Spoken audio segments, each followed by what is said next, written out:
नमस्कार, स्वागत है आप दर्शकों का। आप देख रहे हैं न्यूज़ 18 का डिजिटल प्लेटफॉर्म। मैं हूं आपके साथ रजनी चौबे। बड़ी खबर केंद्र सरकार के कर्मचारियों और पेंशन भोगियों से जुड़ी हुई है।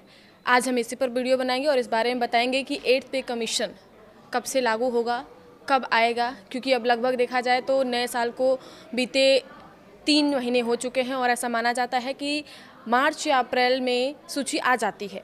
तो जहां 8वें वेतन आयोग की चर्चा के बीच महंगाई भत्ते यानी डीए बढ़ोतरी का इंतजार लगातार बढ़ता जा रहा है। हर साल की तरह इस बार भी जनवरी से जून 2026 के लिए डीए रिवीजन की उम्मीद थी, लेकिन अब तक सरकार की तरफ से कोई आधिकारिक घोषणा नहीं हुई है।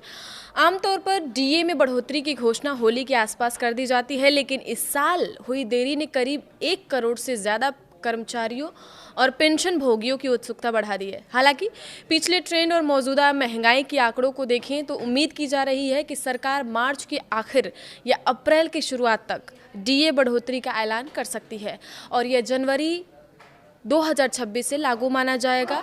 आपको बता दें कि महंगाई भत्ता यानी डीए और पेंशन भोगियों के लिए डीआर यानी महंगाई राहत, दोनों ही महंगाई के असर को कम करने के लिए दिए जाते हैं।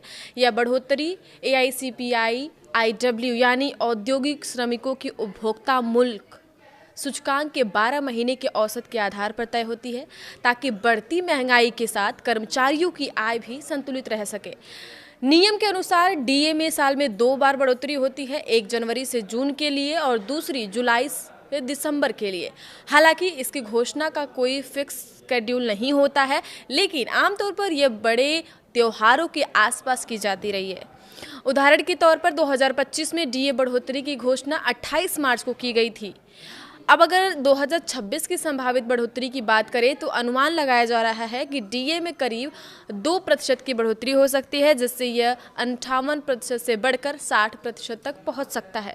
अगर ऐसा होता है तो लेवल 1 के उस कर्मचारी को जिसकी बेसिक सैलरी 18,000 रुपये है, उसे हर महीने करीब 360 रुपये का अतिरिक्त फ़ायदा मिलेगा। हालांकि अगर जल्द घोषणा भी हो जाती है तो मार्च की सैलरी में इसका फ़ायदा मिलने की संभावना कम है। कर्मचारियों को अप्रैल की सैलरी में बढ़ा हुआ डीए और जनवरी से मार्च तक का एरियर मिल सकता है। अब सवाल यह है कि आखिर देरी क्यों हो रही है।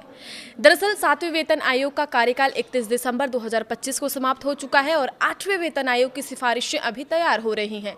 आयोग को अपनी रिपोर्ट देने के लिए करीब 18 महीने का समय दिया गया है, इसलिए बड़े फैसलों में थोड़ा समय लगना स्वाभाविक माना जा रहा है।